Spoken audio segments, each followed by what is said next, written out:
Middle ఈస్ట్లో Iran America మధ్య సైనిక ఘర్షణల తీవ్ర రూపం దాల్చాయి.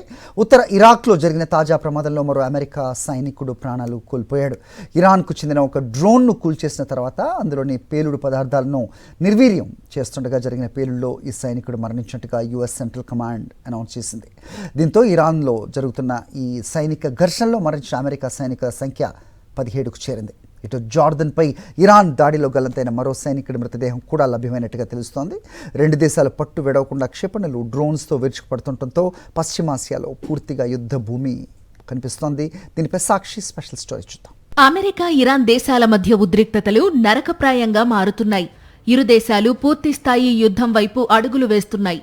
జోర్డాన్లో ఇరాన్ జరిపిన మిసైల్ దాడిలో 2 సైనికులు మరణించిన మరుసటి రోజే ఉత్తర ఇరాక్లో మరో అమెరికా సైనికుడు ప్రాణాలు కోల్పోవడం సంచలనం రేపుతోంది. కూల్చివేసిన ఇరాన్ దాడి డ్రోన్కు సంబంధించిన పేలుడు పదార్థాలను డిస్పోజ్ చేస్తుండగా ఈ ప్రమాదం జరిగినట్లు అమెరికా రక్షణ శాఖ ధృవీకరించింది. అదృశ్యమైన 3వ సైనికుడి ఆనవాళ్లు కూడా లభ్యమయ్యాయని, దీంతో ఈ ఘర్షణల్లో మరణించిన మొత్తం అమెరికా బలగాల సంఖ్య 17కు చేరిందని అంతర్జాతీయ మీడియా పేర్కొంది. ఈ తాజా మరణాలతో అమెరికా అధ్యక్షుడు డొనాల్డ్ ట్రంప్ తీవ్ర సంకటంలో పడ్డారు. గత నెలలో ఇరాన్తో కుదిరిన శాంతి ఒప్పందం ఈ వారంలో జరిగిన వరుస దాడులతో పూర్తిగా బూడిదలో పోసిన పన్నీరైంది.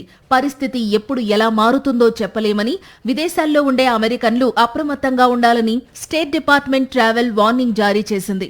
దీనికి తోడు జర్మనీ, బ్రిటన్ల నుండి F-16, F-35 stealth fighter jets ను అమెరికా యుద్ధ ప్రాతిపదికన మిడిల్ ఈస్ట్కు తరలిస్తోంది. ఇటు అమెరికా సైన్యం Iran coastal surveillance, air defence వ్యవస్థలపై దాడులు చేస్తుంటే ఇరాన్ కూడా కువైట్, బహ్రెయిన్, జోర్డాన్లలోని యుఎస్ మౌలిక వసతులను టార్గెట్ చేస్తోంది. ఇరాన్ దాడుల ధాటికి కువైట్లోని ఆయిల్ ప్లాంట్లు, విద్యుత్, మంచినీటి కేంద్రాలు తీవ్రంగా దెబ్బతిన్నాయి. ఇటు జోర్డాన్ తీర ప్రాంత నగరం అకాబాలోని ఎయిర్పోర్ట్, సీపోర్ట్లను అత్యవసరంగా ఖాళీ చేయించారు. జోర్డాన్ సైన్యం తమ పైకి దూసుకొచ్చిన 3 ఇరాన్ మిసైళ్లను గాల్లోనే కూల్చివేసింది. తమ సైనికుల మరణాలు ఇరాన్ను దెబ్బతీసే తమ సంకల్పాన్ని మరింత బలపరిచాయని US defence secretary Pete Hegseth ప్రకటించారు.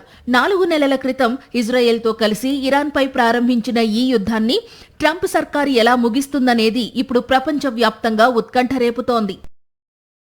మరిన్ని అప్డేట్స్ కోసం ఛానల్ను సబ్స్క్రైబ్ చేయండి. నోటిఫికేషన్స్ కోసం బెల్ ఐకాన్ పై క్లిక్ చేయండి.